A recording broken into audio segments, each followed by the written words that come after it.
এখন এই যে স্নানে যাব, তো সেই জন্য তার আগে একটা ফেস প্যাক অ্যাপ্লাই করে নিচ্ছি। এখানে এলফ গুডনেসের বিটরুট যে ফেস প্যাকটা, সেটা সামান্য রোজ ওয়াটার দিয়ে আমি কিন্তু মুখে অ্যাপ্লাই করে নিচ্ছি। ভাবছি আজকে স্নানের সময় ফেস ওয়াশ আর দেবো না, একটু ফেস প্যাকটা অ্যাপ্লাই করে নিচ্ছি। আর হ্যাঁ, আজকের দিনটা ছিল রবিবার, সকাল থেকেই ভিডিওটা শুরু করেছি। সকালের সমস্ত কাজকর্ম, দুপুরে রান্না বান্না সমস্তটাই আজকের ভিডিওতে শেয়ার করেছি। আর বেশ কিছু বন্ধুর অনেক প্রশ্ন ছিল, সেগুলোও আজকের ভিডিওতে শেয়ার করব। আশা করছি সব মিলিয়ে তোমাদের ভালো লাগবে। আগের দিন রাত্রিবেলা চিকু ওই 10:30-11টার মধ্যে ঘুমিয়ে পড়েছিল, যার জন্য আজকে সকালবেলা 7টার মধ্যেই উঠে পড়েছে। একদিকে ভালোই হয়েছে, ও উঠে গেলে না ওকে ব্রাশ করানো, ওকে খাওয়াতে দাওয়াতে তো সময় লেগে যায়, যার জন্য উঠে পড়াতে ওর হাতে এখন ব্রাশ দিয়ে এসেছি। আর এদিকে আমি এখন আমার কিছু কাজগুলো সেরে নিচ্ছি। চিকুর পাপাও কিন্তু উঠে গেছে, সকালে উঠে বাসি কাজকর্ম সেরে নিয়েছিলাম। তারপর ওদেরকে চা বানিয়ে দিয়েছি, ওদেরকে বলতে চিকুর পাপাকে দিয়েছি। আর তার সঙ্গে চিকুর বিস্কুটও জলটা দিয়ে দেবো। ফেস প্যাকটা দেওয়ার পরে দেখো মুখটা পুরো অনেকটাই গ্লো করছে। এবার আমি সোজা যাব স্নান করতে, তারপর ঠাকুর পুজো করবো, রান্না বান্না অনেক কাজই আছে। আর কি জানো তো, আমি দিনে অন্তত 2বার ফেস ওয়াশ ব্যবহার করি, স্নানের সময় আর রাতে শুতে যাওয়ার আগে। তারপর কোথাও একটা দেখলাম যত ভালোই ফেস ওয়াশ হোক না কেন, মানে বেশি ইউজ করা ভালো নয়। তো সেই জন্য স্নানের সময় আমি ওই ক্যান অ্যাক্টিভ যে ফেস প্যাকটা ছিল সেটা এতদিন ব্যবহার করতাম, ওটা শেষ হয়ে যাওয়ার পরে আমি বিটরুটের এই ফেস প্যাকটা ব্যবহার করছি।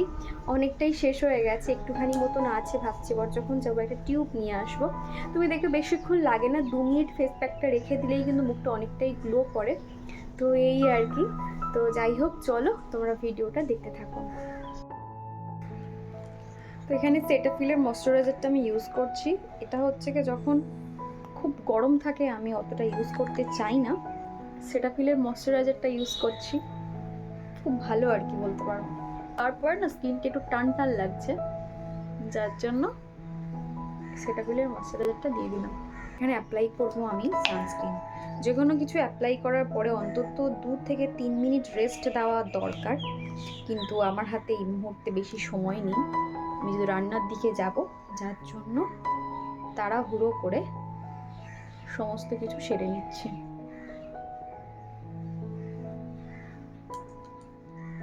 আমার এই বেডরুমটাতে চারিদিক থেকে এত আলো আসে, ঘর কিন্তু আলো আলো হয়ে থাকে। তবে এই কি, মানে সকাল থেকে খোলা থাকলে ঘরটা গরম হয়ে যায়, এটাই তো সমস্যা। তা নাহলে কিন্তু ভালোই আলো আসে।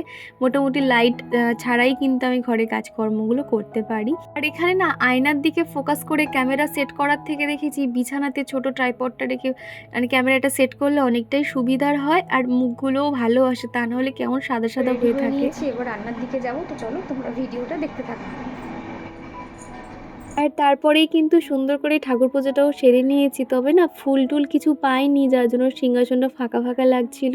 তাও ওই যে মনের ভক্তি দিয়ে সুন্দর করে পুজোটা দিয়ে নিয়েছি। আর আজকে ভাবছি বিকেলবেলা একটু বার হব, আগামীকাল যেহেতু সোমবার, একটা আকন্দ ফুলের মালা কিংবা নীলকণ্ঠের মালা একটা কিনতে হবে ভোলানাথের জন্য। সারাদিনে যেগুলো সব থেকে বড় বড় কাজ, যে যেমন ধরো স্নান করা, ঠাকুর পুজো করা, এই দুটো সেরে নিয়েছি। এবার শুধু বাকি আছে রান্না বান্না করা। এই 3টে কমপ্লিট হলে যেন অনেকটাই নিশ্চিন্ত হই। আমি না যখন রান্না করি সমস্ত কিছু হাতের কাছে জোগাড় করে নিয়ে রান্না করি, যেটা আমার মনে হয় যে অনেকটাই যেন সুবিধা হয় আর তাড়াতাড়ি হয়ে যায় যেন মনে হয়। জানি না কার কী মনে হয়, আমার তো এরকমই মনে হয়।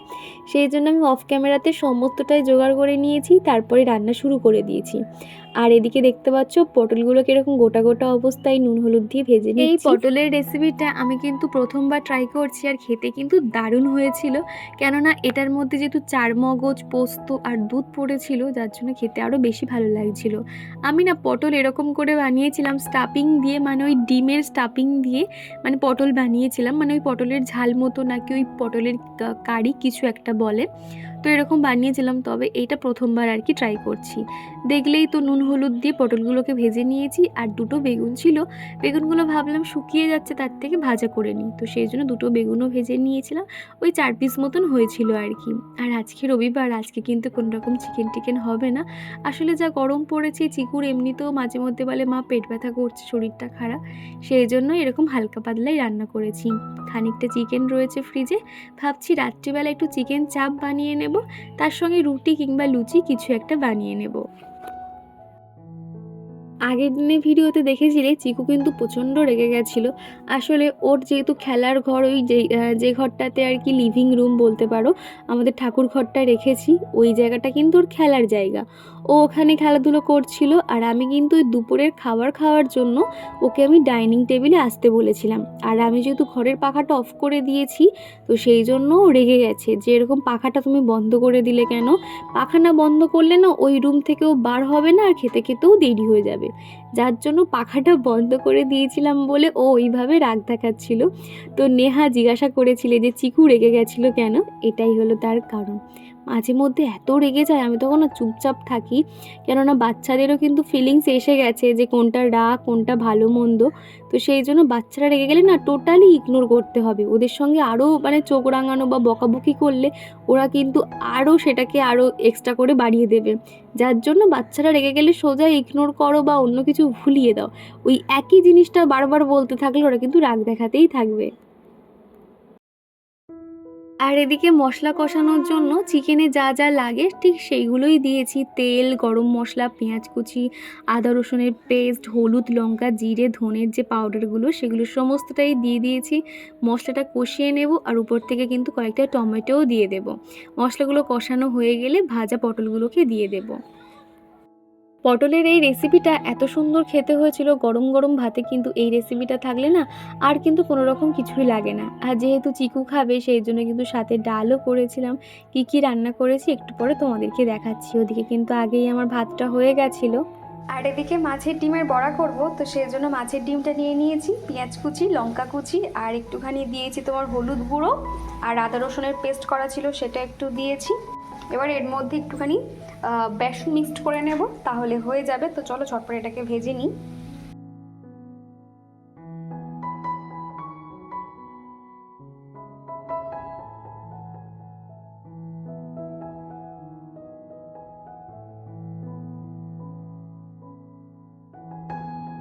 আর এদিকে এখন চারমগজ নিয়ে নিয়েছি, যেহেতু কাজু বাদাম নেই তো সেই জন্য এটাকে আমি ঝটপট পেস্ট করে নেব। আগে ফার্স্ট টাইম এটাকে জাস্ট হালকা ডাস্ট করে নেব, তারপর এর মধ্যে দুধ মেশাবো। তো চলো এটাকে পেস্ট করে নেওয়া যাক।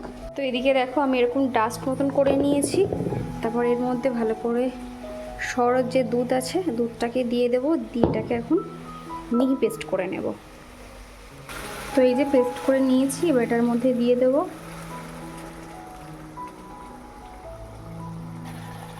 তো পেস্টটা দেওয়ার পরে কিন্তু এটা অনবরত নাড়তে হবে, তা না হলে নিচে লেগে যেতে পারে।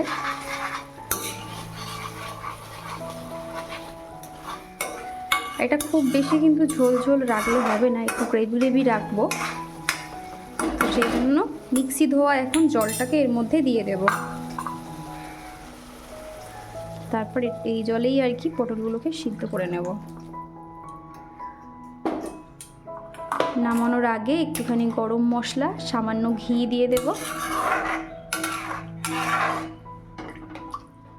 আর এদিকে মাছের ডিমের বড়াগুলো খুব ভালো করে বেসন দিয়ে মাখিয়ে নিয়েছিলাম, আর সামান্য কিন্তু ময়দাও দিয়েছিলাম, এর জন্য ভালোই বেশ মোচমোচে খেতে হয়েছিল। আর দেখো ছোট ছোট আকারে কিন্তু প্রত্যেকটাই ভেজে নেব, বেশি লাল লাল করে ভাজবো না। ভেবেছিলাম মাছের ডিমটা দিয়ে মাছের টক বানাবো, কিন্তু এই মুহূর্তে ঘরে দেখলাম তেঁতুল নেই, সেই জন্য এইভাবে বড়া করে নিলাম। আর এরকম দেখবে গরম গরম ভাতে মাছের ডিমের বড়া খেতে কিন্তু দারুণ লাগে। শুধু মাছের ডিম বলে নয়, যে কোনো বড়াই কিন্তু খেতে বেশ ভালো লাগে। রবিবার করে চিকুর পাপা বাড়ি থাকলে চিকুর হয়েছে সকালে খাওয়ানো কিংবা ওকে স্নান করানো সমস্তটাই ওর দায়িত্বে থাকে, সেই জন্য আমাকে অত টেনশন নিতে হয় না, আমি আমার মতো রান্নাবান্না কমপ্লিট করি। টোটাল রান্নাবান্না আজকে কী কী রান্না হচ্ছে তোমাদেরকে দেখাই। এই যে বেগুন ভাজা, তার সঙ্গে রয়েছে মাছের ডিমের বড়া, আর এদিকে টমেটো খানিকটা রেখে দিয়েছি স্যালাড হিসেবে, কেন অতটা টমেটো আর দিইনি। আর এদিকে তোমার রয়েছে ডাল করেছিলাম, মুগ ডাল। আর এদিকে রয়েছে ওই যে পটলের একটা কিছু রেসিপি হবে, নামটা জানি না, ওই দুধ আর পোস্ত দিয়ে বানিয়েছিলাম। আর এদিকে রয়েছে তোমার চাটনি, এদিকে আছে ভাত, আর এটাও আগের দিনের খানিকটা ভাত আছে। তো এই হলো দুপুরের মেনু। তো চলো চিকুকে খেতে দিই। আগের দিনের ভিডিওতে সিম্মি মেহেন্দি আর্ট আইডি থেকে এক বন্ধু বলেছো এই স্যুপগুলো বাচ্চাদের জন্য ভালো নয়। একদমই ঠিক বলেছো, আমি তো জানতাম না। ওই যেদিনকে শপিং মলে গেছিলাম 3-4 রকমের আর কি স্যুপ আনা হয়েছিল। তো সেই দিনকে হঠাৎ করে কি মনে হলো যে একটুখানি স্যুপ দিয়ে ম্যাগি বানাবো।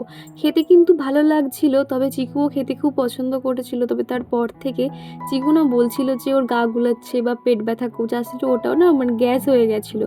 তো তারপর থেকে ভেবে আছি একদমই ওইসব কিছুই দেব না, বিশেষ করে যা গরম পড়েছে। তো সেই কারণে ভাবছি ও দেওয়াটাই উচিত হয়নি। ডিম্পি আমাকে বলেছো, দীপা তুমি কি একা থাকো পুরো বাড়িতে, নাকি পাশে কোনো ভাড়াটে থাকে? সমস্ত কাজ তোমাকেই করতে হয়? প্রথমে বলি, আমাদের পাশের রুমেই আরও একটা ভাড়াটে আছে। তো পাশের কাকিমাটা ভীষণ ভালো। তবে কি জানো তো, সবার তো সেপারেট ঘর রয়েছে, শুধু কমন বলতে সিঁড়িপদ আর উঠোন। তবে আমি আমার কাজটা করি। দেখো, এখানে কিন্তু আমি কখনো কারোর উপরে জোর খাটাতে পারি না যে আমি ঝাড় দিচ্ছি মানে তোমাকেও দিতে হবে, এরকমটা নয়। আমি যখন পারি আমি আমার সমস্তটুকু দিয়ে ওই ঘর ঝাড়ু দেওয়া, মোছা, এমনকি পাইপে করে জল ভরে সমস্ত উঠোন কিন্তু চিকুর পাপা রোববার করে ধুয়ে দেয়। এটা কিন্তু আমরা কাউকে জোর করতে পারি না, তাই না? আমরা আমাদের কাজটা করছি, তারপর সে যখন মনে করবে সে ঝাড় দিয়ে দেবে। এই জন্য আমার বিন্দুমাত্র রাগ কিংবা হিংসে কিচ্ছু নেই, বিশ্বাস করো। আর এমনিতেও ঘর বাড়ি পরিষ্কার রাখতে আমি খুব ভালোবাসি না। আর এটা যেহেতু ঘরের সদর দরজা কিংবা মেন গেট বলতে পারো, সেই জন্য আমি একদমই অপরিষ্কার রাখি না। প্রত্যেক দিন সকালবেলা উঠে আমি সিঁড়িপথ ঝাঁট দেওয়া, মোছা সমস্তটাই করি। তবে ওই যে বাইরে যে উঠোনটা আছে সেটা প্রত্যেক দিন ঝাঁট দেওয়া সম্ভব হয় না। আমি একদিন পর পর কিন্তু ঝাঁট দিয়ে দিই। বা মাঝে মধ্যে এমনও হয় সকালে হয়তো ঝাঁট দেওয়ার টাইম পেলাম না, আমি কিন্তু বিকেলের দিক ঝাঁট দিয়ে আসি। বা মাঝে করে কিন্তু আমরা পুরো ছাদটা একদিন পরিষ্কার করে দিয়েছি। মাত্র 10-15 দিনে এসে কিন্তু মানে কত সুন্দর জায়গাটা পরিষ্কার করে নিয়েছি। প্রথম যখন এ বাড়িতে আসি, এটা নতুন বাড়ি তো, একদম কিন্তু ধুলো ধুলো হয়েছিল, কোনো জায়গা পরিষ্কার ছিল না, রং ফং ছিটিয়ে পড়ে কি অবস্থা ছিল কিন্তু। তো সেই জায়গা থেকে অনেকটাই পরিষ্কার করে নিয়েছি। আর মাঝে ভেবে আছি ওই যে যে সিঁড়িতে যে রেলিংগুলো করা আছে না স্টিলের, ওগুলোও ভাবছি পরিষ্কার করতে হবে। তোমরা তো জানোই যে আমি যেখানে থাকি সেই জায়গাটা আমি নিজের মতন করে পরিষ্কার করে রাখতে ভালোবাসি। আর এদিকে তোমাদের সাথে কথা বলতে বলতে রান্নাঘরটা কিন্তু একদম পরিষ্কার করে নিয়েছি। প্রত্যেক দিন রান্নার শেষে রান্নাঘরটাকে এইভাবে পরিষ্কার করে রাখি বলে অনেকটা পরিষ্কার থাকে। আসলে ছোট রান্নাঘর তো, প্রতিদিন পরিষ্কার না করতে পারলে দেখবে ওই নোংরা হয়ে থাকলে ছোট ছোট ওই আরশোলা কিংবা পোকামাকড়ে ভরে যাবে, যার জন্য প্রত্যেকটা জায়গা ফিনাইল দিয়ে পরিষ্কার করে মুছে রাখতে হয়। এই কদিন ইন্ডাকশানটা খুব বেশি ব্যবহার করছিলাম না, তবে আজকে ওই যে সকালবেলা ভাত বসিয়েছিলাম, ইন্ডাকশানটা একটুখানি নোংরা মতন হয়ে গেছিলো ওই ফ্যান পড়ে। তো সেটাও কিন্তু আমি মুছে নিয়েছি। আমি বাড়িতে যে লিকুইডটা বানিয়েছিলাম, তো সেই লিকুইডটা দিয়ে কিন্তু ভালো করে মুছে নিয়েছি। সামান্য একটু ফেনা ফেনা হওয়ার জন্য একদম পরিষ্কার হয়ে যায়। আর ডোনাস চ্যাপ্টার আইডি থেকে দিদিভাই লিখেছো, কেমন আছো দীপা, চিকু কেমন আছে? আজ ভিডিওটা খুব সুন্দর হয়েছে, আর এমনিতেই তুমি সুন্দর সুন্দর ভিডিও বানাও, আমার নামটা নিও। এই যে দিদিভাই, তোমার নামটা বলে দিলাম। আর অসংখ্য ধন্যবাদ গো তোমাকে এত সুন্দর একটা কমেন্ট করার জন্য। রান্নাঘরে গ্যাসের কাছে না এই তেলের কন্টেনারগুলো রাখি বলে প্রচণ্ড তেল চিটচিটে হয়ে যায়। তবে ওই যে তেলের জার তো, প্রত্যেক দিন যতই মোছো না কেন একটা কিন্তু চিটচিটে দাগ হয়ে থাকে। সেই জন্য আমাকে সপ্তাহে একদিন করে কিন্তু তেলের জারগুলো ভালো করে সাবান দিয়ে পরিষ্কার করতে হয়, তা না হলে কিন্তু উঠতে চায় না। আর আজকে না এই সাইডটা কিন্তু পুরো ফিনাইল দিয়ে পরিষ্কার করছি এই কারণে, সেলফে যদি কোনো কারণে এক টুকরো খাবার পড়ে থাকে না, দেখেছি পুরো পিঁপড়ে ভরে যায়, যার জন্য ফিনাইল দিয়ে রেখে দিতে হয়। তো দেখতে পাচ্ছ পুরো কিন্তু র্যাকগুলো সরিয়ে সরিয়ে খুব ভালো করে মুছে নিয়েছি। আর এই সাইডটাতে ঠিক কিভাবে ডেকোরেশন করে রাখবো কিংবা কোনটা কোথায় রাখলে দেখতে আরও ভালো লাগবে বুঝতে পারছি না। তো তোমাদের কারোর কোনো আইডিয়া থাকলে আমাকে শেয়ার করতে পারো, কেননা কিছুদিন পরই ভাবছি রান্নাঘরটাকে সুন্দর করে ডেকোরেশন করব। আর আজকে কি পরিমাণে যে গরম পড়েছে কি বলবো তোমাদের। তাও তো যেহেতু সামনেই খোলা মাঠ বলে অনেকটাই হাওয়া বাতাস আসে, অতটা মালুম হয় না। তবে ওই যে সাদা কাঠটা একটা দেখতে পেলে, যখন ওই খুব হাওয়া আসে গ্যাসের ওই দিকটাতে গার্ড করে দিতে হয়, তা না হলে না এত হাওয়া হয় গ্যাস লিভে যায়। আর জানালা বন্ধ করলে তো একদমই হাওয়া আসে না, যার জন্য ওই পিচবোর্ডটা দিয়ে হাওয়াটাকে আটকানোর চেষ্টা করি। তো এদিকে রান্নাঘর পরিষ্কার করার পরে যে কাপড়গুলো আমি এখানটাতে সার্ফ জল করে নিয়েছি। আর এই যে সিঙ্কটার মাঝখানটাতে না একটা এরকম ঢাকনা সিস্টেম আছে, দিলে কিন্তু জল আটকে যায়। এখানে তুমি যে কোনো কিছু ধোয়াধুয়ি বা যেরকম সার্ফ জলে ভেজানো প্রত্যেকটাই করতে পারি। এমনকি কিন্তু যখন মাছ মাংস সমস্তটা আনে এরকম জল আটকিয়ে খুব ভালো করে কিন্তু ঘষে ঘষে পরিষ্কার করে নিতে পারি, অনেকটাই বেশ সুবিধা হয়। তো তেমনই কাপড়গুলোকে খুব ভালো করে পরিষ্কার করে নিয়েছি। এমনকি বাসন মাজার যে স্কচ ব্রাইটগুলো হয় সেগুলোও কিন্তু পরিষ্কার করে নিই প্রত্যেক দিন, যেহেতু আমরা ব্যবহার করি। আর তার মধ্যে যদি কোনো জল থেকে থাকে না, ওই স্কচ ব্রাইটে কিন্তু বিভিন্ন ব্যাকটেরিয়া ছড়িয়ে পড়ে, যেটা কিন্তু আমরা খালি চোখে দেখতে পাই না। সেই জন্য বলো প্রত্যেক দিন কাজের শেষে যে কোনো ডিটারজেন্ট পাউডার দিয়ে কিন্তু ভালো করে পরিষ্কার করে রোদ খাইয়ে কিন্তু ভালো করে শুকিয়ে নেবে। আর তারপরে দেখো একটু রুম ফ্রেশনার দিয়ে দিলাম। রান্নাঘর বলো কিংবা বেডরুম বলো, একটু সুন্দর গন্ধ না পেলে যেন ভালো লাগে না দেখবে। যতই হোক আমাদের মেয়েদের তো বেশিরভাগ সময়টা রান্নাঘরেই লেগে যায়, সেই কারণে আর কি ঘরটাকে এরকম সুগন্ধি করে রাখতে বেশ ভালো লাগে। আর রবিবার মানেই কিন্তু সমস্ত কিছু ডিপ ক্লিন করা। আরও অনেক কিছু কাজ করেছি, তবে সেগুলো তো তোমাদেরকে শেয়ার করতে পারিনি। যেমন খাটের নিচে অনেক কিছু বস্তার মধ্যে না কয়েকটা বাসনকোসন ছিল, সেগুলো আর বার করা হয়নি। আজকে সেগুলোকে বার করেছি, যেগুলো লাগবে না সেগুলো স্টকে রেখে দিয়েছি। এমনকি চিলেকোঠার যে একটা সিঁড়িপথে যে ঘর থাকে, সেখানেও কিন্তু কয়েকটা ড্রামে জিনিসপত্র ছিল, তোমরা দেখেছো ছাদে যখন উঠি পাশে কয়েকটা জিনিসপত্র, সেখানেও না হাবিজাবি এটা ওটা ছিল। তো সেগুলো সব আজকে বাদ দিয়েছি। আর আজকে ভাঙাচড়া এসেছিলো, অনেক কিছু বিক্রি করে দিয়ে মোটামুটি 50 টাকা মতন হয়েছিল জানো তো। আর এখনকার ভাঙাচড়াগুলো না মানে ওনারা দাম দিতেই চায় না, সে তুমি যত জিনিসই দাও না কেন। ওই যারা একটুখানি দরদাম করতে পারে কিংবা ওই মাপজোকগুলো বোঝে তাদের কাছে ওরা হুড়োতে পারে না, কিন্তু আমরা তো অত বুঝি না। পুরো এক বস্তা ভাঙাচড়াগুলো দিয়েছি, বললো কি যে এত টাকা হয়েছে, তো তাই দিল, আর কিছু বেশি বললাম না। তো যাই হোক, তারপরে বেসিনটাও কিন্তু পরিষ্কার করে নিয়েছি। আর সকালবেলা চিকু পড়তে বসেছিল, বই খাতাগুলো মাদুরের উপরে ছিল, সেগুলো গুছিয়ে এই ব্যাগটার মধ্যে রেখে দিচ্ছি। সকালবেলা ঘর ঝাঁট দেওয়া মোছা সমস্তটাই হয়ে গেছে। আর তারপরে কিন্তু দুপুরে খাওয়া দাওয়া করে আর কোনো রকম আমি ভিডিও শ্যুট করতে পারিনি, ফোনেও চার্জ ছিল না। আর বিকেলে একটা বিশেষ দরকারে বেরিয়েছিলাম, যার জন্য আর শ্যুট করতে পারিনি। আবারও তোমাদের সঙ্গে দেখা হচ্ছে সেই সন্ধেবেলা। এর মধ্যে কাজু বাদাম, চারমগজ, পোস্ত খুব ভালো করে কিন্তু মিক্সিতে ঘুরিয়ে নিয়েছি। তারপর এর মধ্যে দেখো পেঁয়াজ কুচি আর লঙ্কাটা দিয়ে দেব, সামান্য একটু জল দেব,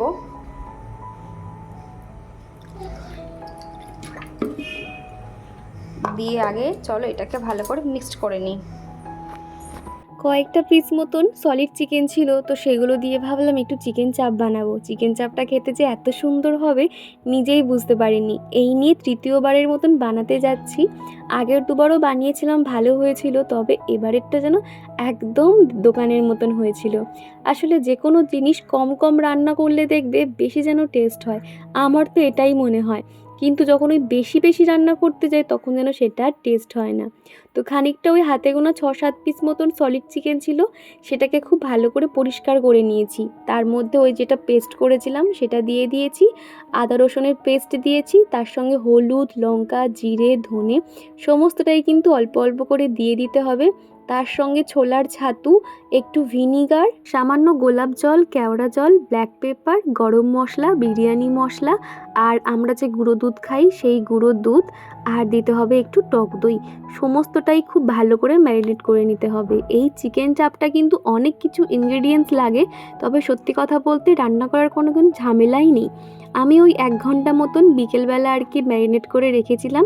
তারপর 1 ঘন্টা হয়ে গেলে আমি কড়াইয়ের মধ্যে শুধুমাত্র তেল আর একটু ওই গোটা এলাচ, লবঙ্গ এগুলো দিয়ে কিন্তু হালকা করে ফ্রাই করে নিয়ে চিকেনটাকে আস্তে আস্তে করে বানিয়েছিলাম। খুব বেশি ওই হাই ফ্লেমে দিলে হবে না, যেহেতু দই দেওয়া থাকে তো তাহলে কেটে যেতে পারে। সেই জন্য আমি অল্প ফ্লেমে দিয়ে কিন্তু ঝটপট রান্নাটা করে নিয়েছিলাম। প্রথমে ভেবেছিলাম চিকেন হয়তো কম পড়বে, কিন্তু পরে আমরা খেতে পারিনি, তাও থেকে গেছিলো। আর এমনিতেও চিকেন চাপ কিন্তু বেশি খাওয়া যায় না, অনেক কিছু দেওয়া থাকে তো সেই কারণে আর কি। তৈরি হয়ে গেছে চিকেন চাপ। তো চামচটা সরাইনি তো দেখতে পাচ্ছ চিকেন চাপ একদম রেডি হয়ে গেছে। আর এদিকে ফুলকো ফুলকো লুচি, তবে এটা কিন্তু না, নিচেরটাতে আছে। চলো প্লেটে সুন্দর করে সাজিয়ে নিই, তারপর তোমাদেরকে দেখাচ্ছি। এদিকে স্যালাড রেডি করে নিয়েছি, এদিকে আমি এখন প্লেটটা সাজাবো। আর এখন এই তো চিকুর বাবাকে খাবারটা দিয়ে চিকুকেও ভাত খাওয়াতে বসবো। দুপুরে যে রান্না করেছিলাম ওটাই চিকুকে দিয়ে দেবো, কেননা এই সমস্ত চিকেন বা ভাজাভুজি লুচি ওকে দেবো না। তবে ওই যখন ওই লুচিগুলো ভাজা হচ্ছিল তখন ওকে 1 পিস মতন দিয়েছিলাম। আর এখন এই যে চিকুর বাবাকে দিয়ে দিচ্ছি। আজকে ভেবে আছি একটু স্কিন কেয়ার করবো, যেহেতু প্রত্যেক দিন ওই চিকুকে স্কুলে আনতে যাই, তো রোদের মধ্যে না অনেকটাই ট্যান পড়ে গেছে মুখে। তো এখন আমি ফেশিয়াল হেয়ারটা রিমুভ করব, তার আগে আমি এখানে অ্যালোভেরা জেল অ্যাপ্লাই করে নেব। তোমরা অনেকেই বলছিলে যে দীপা তুমি স্কিন কেয়ারের জন্য কি কি প্রোডাক্ট ইউজ করো। দেখো এখানে বেসিক স্কিন কেয়ার আমি সবসময় ইউজ করে থাকি, কোনো রকম দামি দামি জিনিস কিন্তু ব্যবহার করি না। নর্মালি ক্লিনজার, টোনার, ময়শ্চারাইজার, একটা ফেস প্যাক, ফেস মাস্ক, এগুলোই আর কি আমার বাজেটের মধ্যেই রাখি। সেইগুলো দিয়ে স্কিন কেয়ার করলে কিন্তু যথেষ্ট। আর একটা ফেশিয়াল কিট রেখে দিয়েছি, কোনো অকেশন থাকলো কিংবা মাঝে মধ্যে হয়তো স্কিনে খুব ট্যান পড়ে গেছে তখনই ব্যবহার করি। আর এখন যেহেতু আমি ফেশিয়াল হেয়ারটা রিমুভ করব, যার জন্য ফেসে খুব ভালো করে ওই অ্যালোভেরা যে জেলটা ইউজ করি, ঠান্ডা ঠান্ডা অ্যালোভেরা জেলটা আমি ওই ফ্রিজের মধ্যেই রেখে দিই। এই গরমকালটাতে রোদ থেকে আসার পরে ওই ঠান্ডা অ্যালোভেরা জেলটা অ্যাপ্লাই করলে কিন্তু খুব ভালো লাগে, জানো তো। তো ফেশিয়াল হেয়ারটা খুব ভালো করে রিমুভ করে নিয়ে একটা ভিজে টিস্যু পেপার দিয়ে ভালো করে মুখটা পরিষ্কার করে নিয়েছি। আর তারপরেই কিন্তু মুখে অ্যাপ্লাই করছি আয়ুরের ক্লিনজার। এখানে কি কি প্রোডাক্ট ব্যবহার করছি একটু পরেই তোমাদেরকে ডিটেলসে দেখাবো। ফেশিয়ালের প্রত্যেকটা মাসাজ যেহেতু আমি জানি, আমার খুব একটা অসুবিধা হয় না, তবে নিজে অ্যাপ্লাই করার থেকে কারোর মুখে মাসাজ করলে সেটা আরও বেশি ভালো হয়। তাও ওই যে নেই মামার থেকে কানা মামা ভালো। যখনই ফেশিয়াল করি আমি নিজে নিজেই করে নিই। আর মেন কিন্তু ফেশিয়াল বলো কিংবা যে কোনো কিছু মাসাজের উপরে কিন্তু স্কিনের গ্লো নির্ভর করে। তো যাই হোক, অনেকটা সময় দিয়ে আমি কিন্তু এগুলো করছিলাম, তোমাদেরকে একটু একটু করে শেয়ার করছিলাম। নাকের এই পাশে দেখবে ব্ল্যাকহেডস থাকলে সেই জায়গাগুলোতে মেকআপ একদম বসতে চায় না, সেই জন্য না ক্লিনজার কিংবা স্ক্রাব দিয়ে খুব ভালো করে জায়গাটা পরিষ্কার করে নিতে হয়, তাহলে স্কিনটা খুব সফট থাকে আর মেকআপটাও খুব ভালো বসে। আমি আঙুলের সাহায্যে কিন্তু স্ক্রাবারটাও অ্যাপ্লাই করে নিচ্ছি, দেখতে পাচ্ছ। আর মুখে যখনই মাসাজ করতে হবে কোনো রকম কিন্তু শুকনো অবস্থায় করলে হবে না, সবসময় জল জল রেখে কিন্তু মাসাজ করতে হবে। ক্রিমগুলো যখন শুকনো হয়ে আসছিল, সামান্য জল দিয়ে কিন্তু এই মাসাজটা সেরে নিয়েছিলাম। এখানে আমি স্ক্রাবার ব্যবহার করেছি এভারউইথের, দেখতে পাচ্ছ ট্যান রিমুভার চেরি স্ক্রাবার।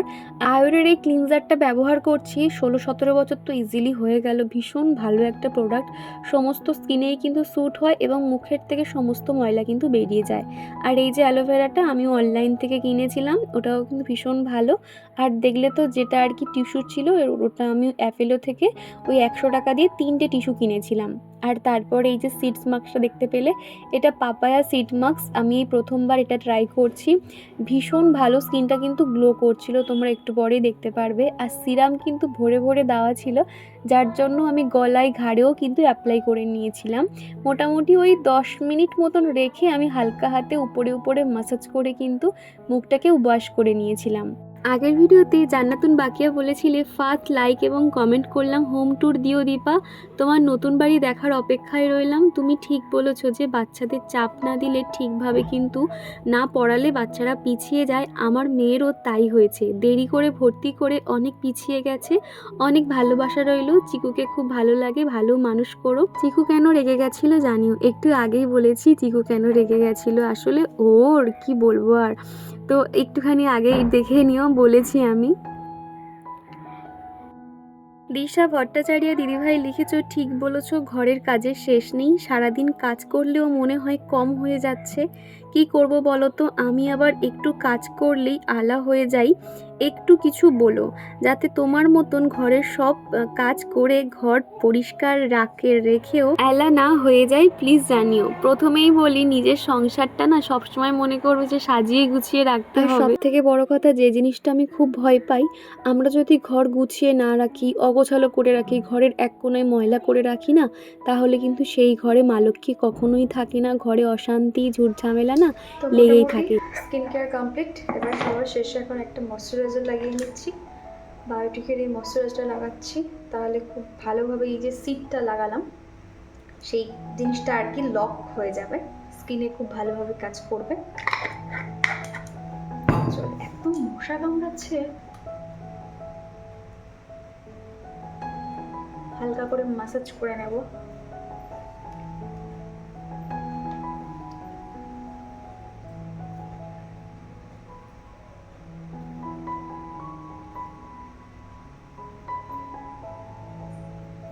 আর এই সিটটা এত সুন্দর, স্কিনটা এত সফট হয়ে যায় কি বলবো।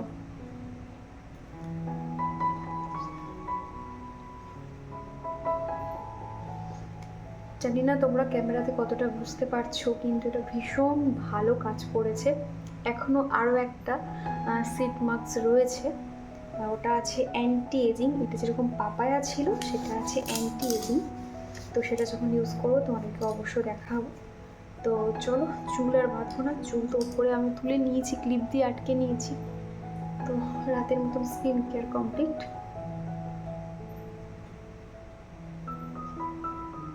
তো এই যে বন্ধুরা, তো চলো আজকের ভিডিওটা আমি এখানেই শেষ করছি। ভিডিওর কোনো অংশ ভালো লেগে থাকলে প্লিজ একটা লাইক করে দিও। তো চলো আজকের মতো টাটা।